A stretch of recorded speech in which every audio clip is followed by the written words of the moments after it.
Dengan analogi yang sangat sederhana terkait dengan bagaimana upaya dari Pertamina sendiri untuk mengakuisisi blok-blok migas yang ada di luar negeri dan juga kesediaan dari pemilik blok-blok migas tersebut untuk kemudian menyerahkan ataupun mungkin menjualnya ke Pertamina. Analogi singkatnya adalah ketika saya punya mobil, saya sudah nggak tertarik lagi dengan mobil tersebut karena misalnya performanya sudah tidak baik, saya putuskan untuk jual. Kalau konteksnya di blok migas yang ada di luar negeri, saya putuskan untuk jual ke Pertamina karena saya udah nggak tertarik lagi untuk mengeksplor blok-blok migas ini. Karena mungkin salah satu indikasinya adalah cadangan minyaknya udah nggak terlalu banyak. Nah, bagaimana analogi sederhana ini perlu dipertimbangkan oleh Pertamina supaya nanti mendapatkan harga akhir yang oke lah, cukup fair lah, Pak Mamit. Bagaimana Anda melihat ini? Ya, saya kira betul apa yang disampaikan oleh Mas Wiki tadi bahwa analogi tersebut ya ketika perusahaan akan menjualnya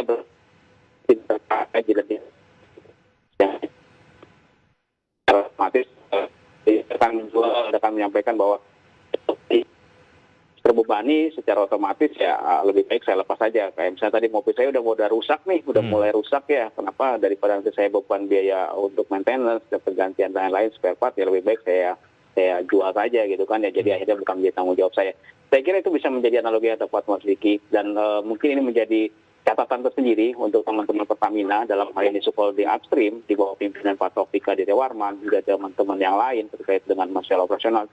Saya kira PHI ini menjadi subholding yang memang berterima oleh harusnya mereka bisa melakukan due diligence dengan baik, rasional dan benar, sehingga potensi dan juga keyakinan mereka pada saat melakukan akuisisi ini sudah benar-benar tepat. Jangan sampai nanti kita hanya terbuai oleh data-data palsu, ya kan, potensi-potensi palsu, tetapi akhirnya nilai akuisisi yang kita lakukan oleh Pertamina lakukan ini menjadi sangat besar dan tidak ekonomis.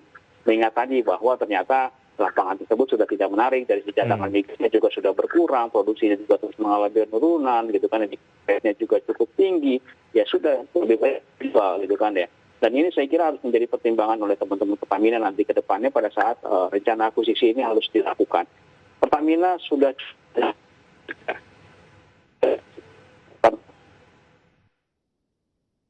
Halo Pak Mamit. Halo. Ya, nampaknya kita mau. Oke, masih bisa mendengar saya Pak Mamit? Masih. Oke, masih, baik. ya. Sangat singkat karena kita sudah di ujung dari segmen yang kemudian membahas ini. Saya ingin bertanya, ini kemudian pertanyaan yang cukup penting.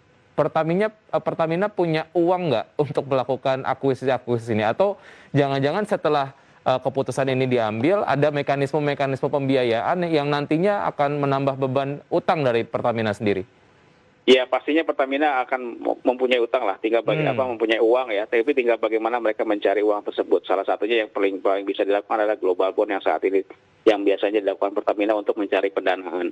Karena saya kira saat ini kondisi Pertamina juga sudah cukup bagus, apalagi mereka baru masuk kembali ke Global Fortune 500, di mana saya yakin ini menjadi nilai tersendiri bagi investor dalam memberikan pinjaman kepada Pertamina.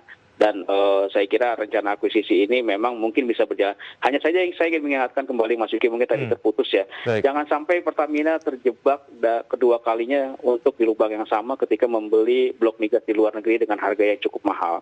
Baik. Jangan sampai kita mengulangi hal yang sama lah. Pertamina seharusnya sudah cukup belajar dengan blok-blok migas yang mereka beli di luar dan bagaimana hasil yang mereka dapatkan saat ini. Jadi kehati-hatian saya kira adalah mutlak harus diperhatikan oleh Pak Taufik dan kawan-kawan dalam melakukan akuisisi blok-blok migas di luar negeri, Mas Wiki. Baik, walaupun prosesnya mungkin akan cukup berlapis dan cukup panjang, tapi ya tidak apa-apa, itu harus dilalui untuk memastikan bahwa nantinya kemudian akan menguntungkan lah untuk Pertamina dan juga Indonesia as a whole, karena yang paling penting adalah kemudian ketahanan energi tadi. Baik, terima kasih Pak Mamit sudah bergabung bersama kami di Market Review. Terima kasih untuk analisa yang sangat komprehensif sekali lagi. Sukses untuk Anda, sehat selalu. Sampai jumpa. Selamat siang. Terima kasih Mas Wiki. Baik.